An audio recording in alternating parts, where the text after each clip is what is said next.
I was a little nervous because you go in there and you see these people that are jacked and just ripped, and like I mean I was 5'3" and 120 pounds at one point, and yeah, like puberty helped me, but I was still a little weirded out to go to the gym because you got people staring at you. You don't know if you're doing the right thing, and it's really hard to muster up the courage to go in there.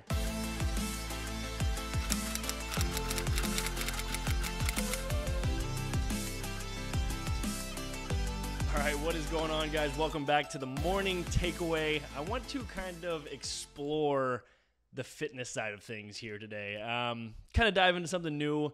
After all, that is what I do, fitness. I know I talk a lot about mindset, but in my opinion, mindset is kind of at the core of everything that we do physically.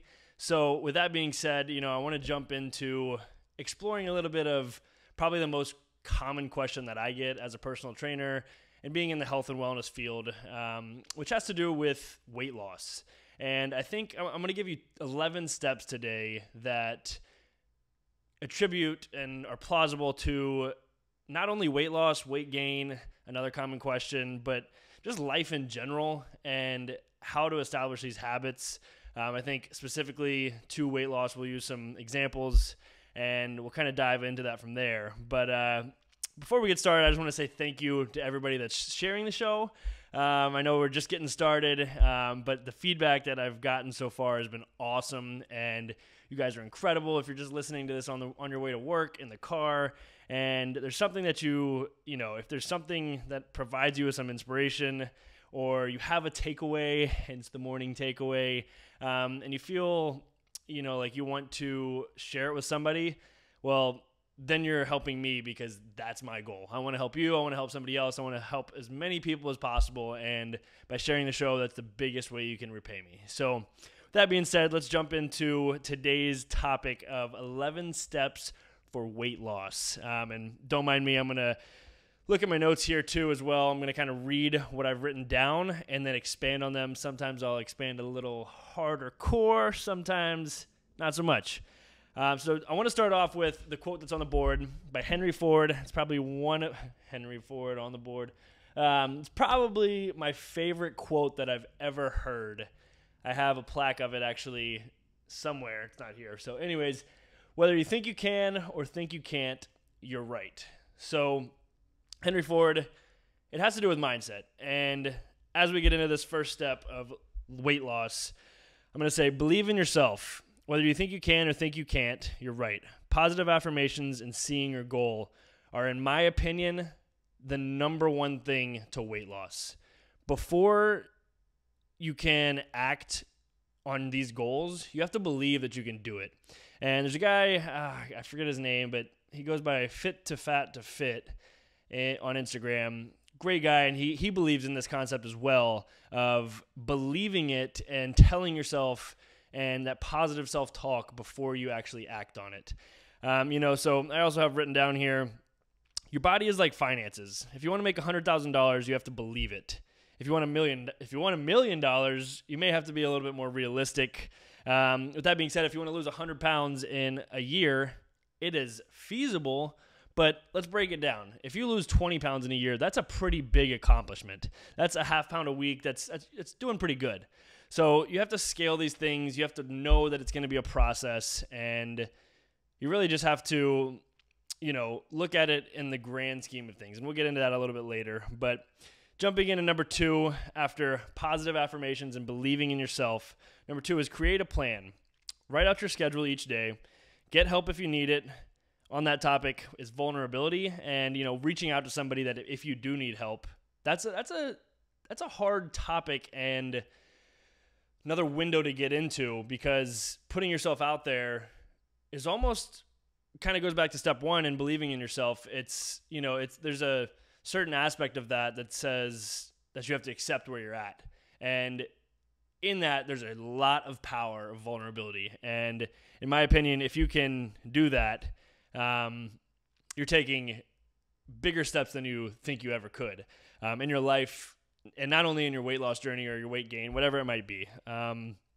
So with that being said, it's probably the best investment that you can make in yourself is to create that plan and really invest in yourself in losing the weight or gaining the weight or whatever it may be that your goal is. And your health is your number one priority, because without your health, if you're not healthy and we die, like, we're kind of, you see what I'm saying here? So, sorry if that was a little dark, but it's just the truth of the matter. We want to be healthy, and we want to be healthy in the mind and the body. So let's jump down to number 3. Do your research. This one might go hand in hand with number 2 and creating a plan, but I think there's a lot of power in doing your research before. Sorry, I'm wiping my forehead. I just got done with a run, so a little sweaty. So anyways, if you're doing this on your own too, then that's okay. And there's ways to do it on your own without reaching out for help if you're not to that point yet. A simple Google search will really help you out a lot. We have so much access to different things in our lives today, with social media, with the internet, with YouTube. There's so many different ways that we can learn about what we're going to do and then apply it. So, moving from step 3 to step 4, we're going to kind of get into more of the how do you set yourself up for success. So number 4 is setting your environment up for success. So for example, what does that mean? I'm going to say that again. Set your environment up for success. What does that mean? It means when you go to the store and you shop on the outer rim of the grocery store, number 1, you're not buying the stuff that's in wrappers or boxes or whatever it may be on the inside, because generally that's the more unhealthy stuff. You're not stuffing your cupboards and your pantry with chips or cookies or whatever it is. You are setting yourself up to, hey, it's late at night. I don't have any chips or cookies to munch on. And believe me, I love chips and cookies, but I don't set myself up for failure like that. And as harsh as that may sound, there's so much truth in that. If I'm getting it really hungry at night and all I see is a banana or an apple, like, that's step 1 to, okay, yes, maybe I'm still eating at night when I shouldn't be, but at least we're making a healthy choice now, right? So setting that environment up. Another example would be setting your clothes out in the morning, your workout clothes. As soon as you wake up, the first thing you see is your workout shoes or your running shoes and your gym clothes. And you see that, you immediately put that on, and now you've committed. You are now committed to making that part of your routine and part of your day. For example, actually last night, I just started doing this in my own way. I like to do my mobility in the mornings, and one of the biggest hassles I find in my own life is reaching under my bed for my yoga mat every morning to do my mobility. So I started setting it out every night, and that's an easy way. I get done with my morning routine, and part of my morning routine is just jump on the floor, and there I am. So it's ready for you. Kind of diving into that as well, I really suggest the book Atomic Habits by James Clear. He dives into that topic really well, and it's incredible. So if you ever get the chance to read that book, Atomic Habits by James Clear, it's awesome. Moving on, number 5, stay disciplined and consistent. Never miss twice. You should fall in love with the boredom. 1 day missed is an accident. 2 days missed in a row is a habit. And that's a direct quote, actually, from James Clear. So kudos to James Clear. He's the man. It's a downward spiral after that. So I'm going to say that again. Never miss twice. So if you're holding yourself to a higher enough standard to say, hey, I'm going to make this change in my life to lose this weight. Well, I'm going to make sure I'm going to the gym. I'm walking 30 minutes. Well, that's another step later on down the line. I'm doing the things that I need to do every single day. I am getting 1% better every single day. I'm stacking those little habits to make a big change.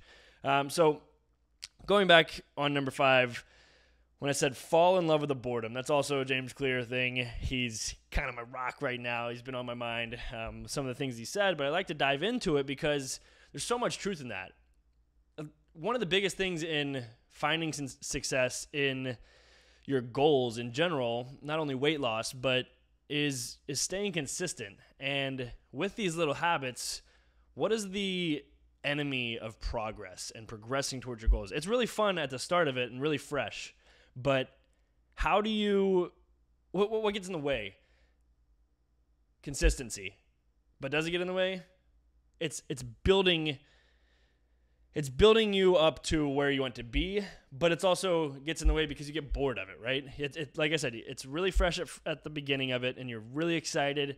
It's easy to get up day 1, 2, and 3, but what are you going to do on day 163? And falling in love with that boredom, saying, okay, I'm really bored. How do I spice this up? Well, maybe you don't need to spice it up. Maybe it's the culmination of day in and day out doing these things to eventually look back and say, wow, I'm really glad I did that.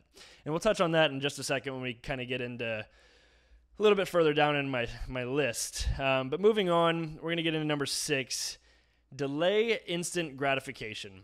Sometimes you have to sacrifice, but it will be worth it in the long run when you look back and missed out on that terrible hangover.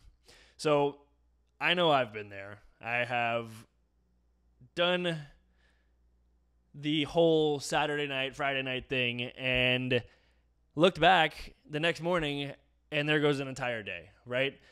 So how do I, when I'm in the heat of this process of losing weight or whatever the goals might be, specifically for this podcast, weight loss? Well, going back to setting your environment up for success is get rid of the wine bottles, get rid of the alcohol. That is one of the number one killers to your weight loss journey. And saying, hey, I can just have one. Well, now we're getting into the never miss twice. Okay, well, if you feel like you've rewarded yourself to have one glass of wine, that's all right. But then if you're going to go into 2 days in a row, well, now you're missing twice. You see what I'm saying? You catch my drift? We're kind of circling this all together. So delaying that instant gratification and sacrificing maybe, hey, on this Friday night, maybe I'm going to skip out and I know that I'm going to go spend $350 at the bar on drinks and feel like crap the rest of the next day. And then it takes you 3 days to get back into it. And it's a culmination and it's a sum of our old habits that creep in. So you have to be disciplined to your goals and the direction that you're heading. So with that said, delaying instant gratification, I think this can be said a lot for a lot of things in life. I like to draw fitness and finance together a lot as well. If I can delay the instant gratification of that impulse buy at the mall and the $100, 200 shoes are crazy expensive now, $200 pair of shoes at the mall. Well, I didn't really need those shoes. I know I have perfectly good running shoes and workout shoes. Well, that $200 later on down the line could come into play, where I could have said, oh, hey, I know there's actually somebody I read that said, every time I feel like I'm going to impulse buy, I'm going to take that money that I would have spent and throw it in a savings account. Well, now you look down the line, and I wanted to go out to dinner every Friday night for $50, and I'm saving $200 a month at least. So delaying that instant gratification to later on down the line, see the benefits, delaying that in our weight loss journey, delaying those little habits that we used to fall into and really drive our mindset towards the success and where we want to go, right? So now we're going to kind of jump into the nitty gritty. And, like I said, with the quote, it's a mindset oriented. And I think weight loss, as I said, is mindset oriented. That's at the foundation of weight loss and goals in general. You have to channel your mindset and get in tune with where you want to go. Because without training your mind and being present and being mindful and conscious of your decisions and the environment that you set up within yourself, it's going to be really hard to stay on track. And if you can master that mindset and those little things, I know it sounds like a lot at first, but just take it one thing at a time, one little thing at a time, and they'll stack up. So getting into the nitty-gritty, now we're going to get into the physical side of things. My first goal, or my first step number 7, but first step in the physical aspect would be move for 30 minutes a day. And this can mean anything. Go on a 30-minute walk. Set a timer on your watch, Apple Watch. I feel like everybody has an Apple Watch or an iPhone nowadays. And whatever phone you have, you probably have a stopwatch or a timer. Set it for 30 minutes, go on a brisk walk, and come home. If that's where you have to start, I think a lot of times, especially with weight loss and a lot of the clients that I coach and talk to, one of the biggest things is the fear in going to a gym. And in my opinion, that is a real thing. it's a real thing for people that are trying to gain weight as well. You feel too skinny, and I mean, personally, I'll share with you right now. There was definitely times in the gym that I was a little nervous because you go in there and you see these people that are jacked and just ripped, and like I mean, I was 5'3" and 120 pounds at one point, and yeah, like puberty helped me, but I was still a little weirded out to go to the gym because you got people staring at you. You don't know if you're doing the right thing, and it's really hard to muster up the courage to go in there. So with that being said, and without diving into another rabbit hole of my whole goal on Instagram, and when you see me dance, like that is me hoping that you can not dumb down, but enjoy fitness a little more and see this big 6'4", 230 pound guy dancing on Instagram and then working out.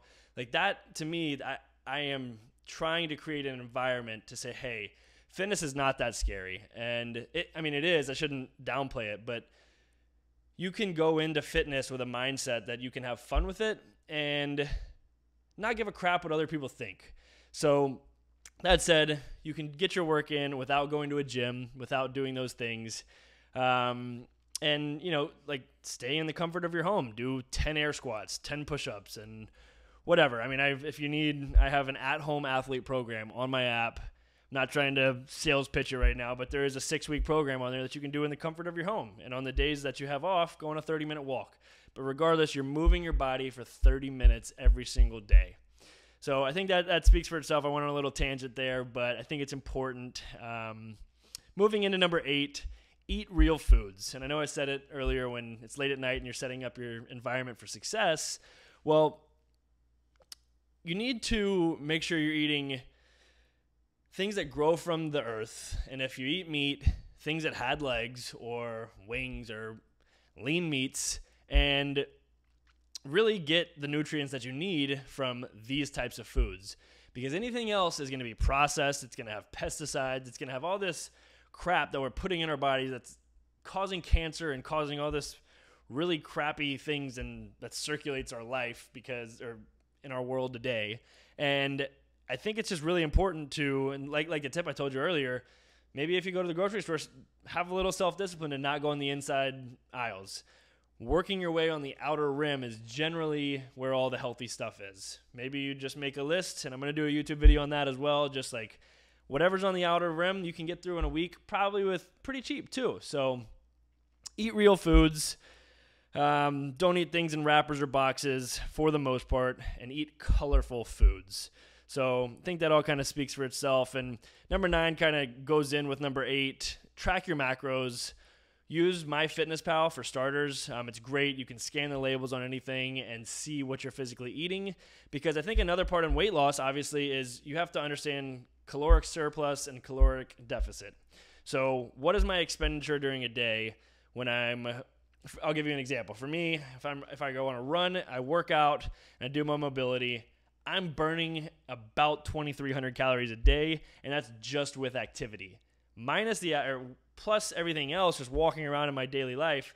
Yes, I have a high metabolism, and I'm probably a terrible example to use because my metrics are a little higher, but I know that I need, in order to stay lean and the way that I want to go, my body's burning right around 3,000, 4,000 calories a day. So I need to eat at least 4,000 to stay where I want to be. So that said, I can use MyFitnessPal and track every barcode, everything that I want, and know, hey, this is what is going in and out of my body. So for starters, if you're going to be doing weight loss, and you're burning, 1,000 calories a day, well, it's going to be, I personally wouldn't recommend saying, hey, you only need to be eating 500 calories a day, because in my opinion, that's not healthy. If you're doing a little bit more activity than, your walks and stuff, like your body is going to be burning probably 1,500, aiming for that 1,000 calorie, a 2,000 calorie diet is your average intake. So scale that back. Let's call it 1,500 calories if you're burning 2,000 calories. So, diving more into that, I can totally coach you up on that personally, but in the grand scheme of things, Weight loss, probably try to aim for 500 calories less. Weight gain, at least 500 calories more. There's a lot of other things that go into that, specific foods as well. But I don't want to get too advanced. I want to stick to these general 11 steps. So with that said, moving on from number 9, we're going to go into number 10, trust the process. So I have written here, big change doesn't happen overnight. It starts with little change, one at a time. Often, the truth is, most of the time it takes about 6 months to start seeing real results. It's also about how you feel and gaining momentum. So if you've noticed, there was only a couple things about movement and nutrition in there, and now we're back to tying it all in. So trusting that process. And number 11, I'm going to go ahead and read it. Have fun, enjoy your process. It can sound big and scary and controlling, but it doesn't have to be that way. I kind of tied that in when I was talking about having fun in the gym and the intimidation factor of the gym. But trusting the process and enjoying it, I think there's a very powerful aspect of the way you feel after a workout. After you go on a run, there's a thing called the runner's high. And you get that runner's high, you start thinking a little clearly. You get a little more creative. All these endorphins come over you and these hormones and dopamine and serotonin, and you start feeling pretty crazy insane. And when you feel that and you start to notice these things, like a workout can actually be really energizing. And how do you take that and say, hey, this feels really good. I'm going to keep doing it, even though when I wake up at 5 a.m. tomorrow, I really hate that I'm staring at that pile of clothes on the ground telling me to go to work out, right? So you start to fall in love with that process and the boredom of going to the gym every day, because it can be really hard to look in the mirror and say, I'm not seeing results. But you delay instant gratification, you look back in 6 months and you say, hey, look where I'm at now, and I've lost 10 pounds, whatever. You're feeling good, and to me, that's the biggest thing in this whole journey and this process is feeling good in your own skin and really feeling the progress, because the results are going to come physically as long as you stick to it. But that is the part that is nobody's seen. I've been working out for 8 years, and I hate to use myself as an example because I've always been pretty active, but I wasn't always this lean or this, big or whatever. But I've been working out for at least 8 years consistently and seriously. If you look back even a year ago, I didn't look like I look like now.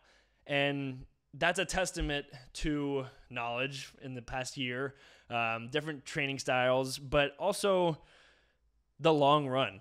It's been built up through momentum of 8 years ago when I started lifting weights and said, hey, I want to change my body because I want to be one of those jacked guys that walks around with a lot of confidence, right? And don't get me wrong, that's another podcast for another time with self-confidence, but there is a power to feeling good and gaining that momentum and rolling with it.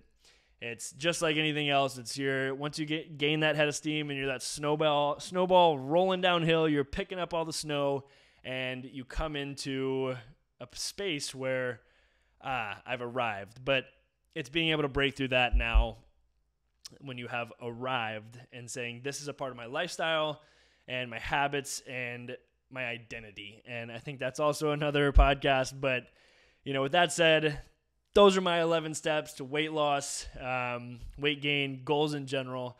And, if there's something you take away, please share. Before we wrap this thing up, I'm going to go to my random question generator. Click the little button, and that didn't work. What future year are you most looking forward to arriving? Wow. I don't know. The first thing that comes to my head is 2035, because I remember California passed some law that they weren't going to sell gas cars, and I think that's going to be a pretty interesting world to live in. It's really mind-boggling if you want to get into just total crazy. We probably shouldn't get into worldly events right now, at least, but just thinking about how far our world has come in the past couple years, and where it might go. It's freaky to think about all this artificial intelligence and things that you read and whatnot. And by the way, with what you read, try not to pay attention to, if you're going to read something, read good books and notorious books and whatever, and scholarly articles, research from researchers, and not all these headlines, because all the headlines want you to read all that crap. We are going into a rabbit hole right now. So anyways, with that said, we're going to wrap this thing up. I hope you took something away. And if you did, if you don't mind sharing it with somebody, if you feel like it would empower somebody else and help somebody else out, I would really appreciate that. It helps me help other people, and that's what I'm trying to do in life. And with that being said, I hope you have an awesome rest of your day, and don't forget to smile.